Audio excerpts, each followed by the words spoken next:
And thanks very much for being with us. Thank you. So we got some more hints last week from James Comey's testimony on the scope of what he called Russia's massive effort to target U.S. government and non-governmental agencies. What is your understanding of the scope of Russian involvement? I think it's just a reflection of the growing escalation of the cyber war between nations. What we're seeing at the moment is that a lot of nations out there have moved their operations against each other into cyberspace because, first of all, it's becoming more and more effective, and secondly, it's of course much cheaper and much, let's say, more risk-free than fighting with conventional weapons. So to be honest, we are seeing this for a couple of years already. I think it started perhaps around 2008, 2009, when we saw global proliferation of cyber weapons and hacking between the superpowers out there. What we are seeing at the moment, I think, is probably the pinnacle of this struggle between superpowers, and the fact that it has become increasingly important for the big nations to have a cyber domain part of their military doctrine. So comparatively, is what we saw with Russia in this American election actually surprising to you? It is surprising in a way that, to be honest, I think it should have been expected, but nobody was kind of ready for it. And I think that the signs, all the signs were out there, and people should have been prepared to deal with this kind of attacks. However, it wasn't the case, and the fact that, for instance, John Podesta was one of the victims of these attacks, and he fell victim to a very, very old social engineering trick in which you receive an email, and in the email they ask you to change your password, and you don't realize that it's actually not a real email, but it's from the criminals. So the methods used in the attacks are not necessarily very sophisticated. Everybody knew about these kind of attacks for a long time, but unfortunately, and this is what I think is the most surprising thing, is they were not let's say, prepared to deal with the attacks. So if this was known, if there is an understanding of how it was carried out, what's your advice to the American government? What should they have done back then, and what should they do now?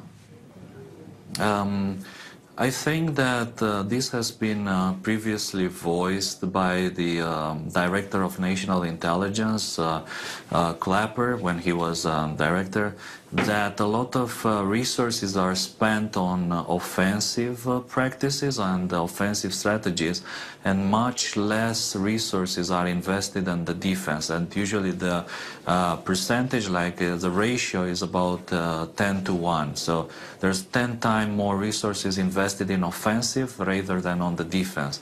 So the advice, I think it's a pretty simple one. You need to do not forget about the defense, and I think that defense is a very important concept and which shouldn't be overlooked, and you need to invest more resources into the defense side of things as well as offense. So Kaspersky Lab itself has actually become part of this story. On May 11th, U.S. intel officials told a congressional committee that they are reviewing government use of software from Kaspersky Lab. We saw senators expressing concern that Moscow was using the product to attack American networks. Has your firm looked into that possibility? Of course, we've always been ready to show that our products are kind of risk-free, and we were very happy to offer any government to look into the source code and to see there are no hidden backdoors or no capabilities. Our focus has always been on the defense. We have never engaged into any kind of offensive capabilities on the behalf of any kind of government.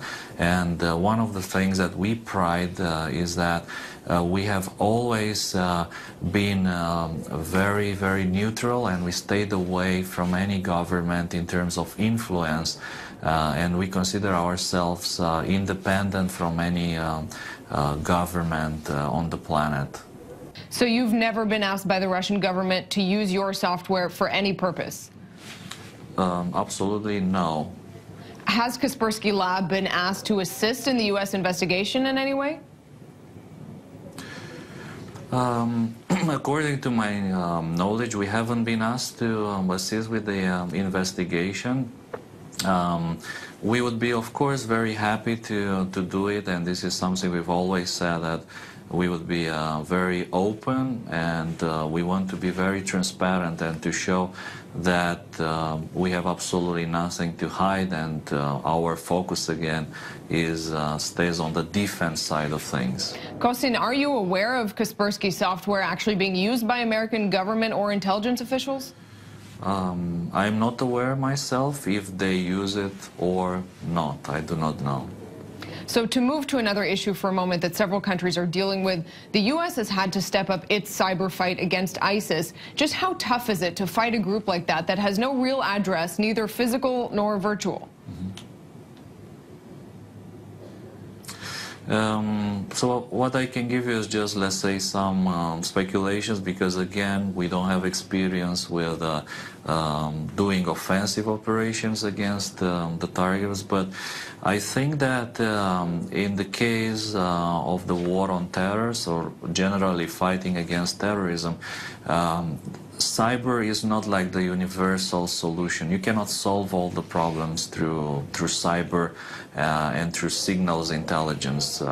And as we have seen recently, with unfortunately with all these attacks which took place, for instance, in London or St. Petersburg or in many different other places, no matter how much you invest into cyber intelligence, into signals intelligence, they will not be able to stop 100% of the attacks. You will never be able to stop, let's say, a lone wolf which doesn't use the internet, which only talks face-to-face to his friends. And that's why I think that the solution to fighting against terrorism, it combines both traditional measures, human intelligence, and of course signals intelligence. So one of the biggest mistakes in this regard, I think, is just to think that you can solve everything by cyber. In reality, you cannot.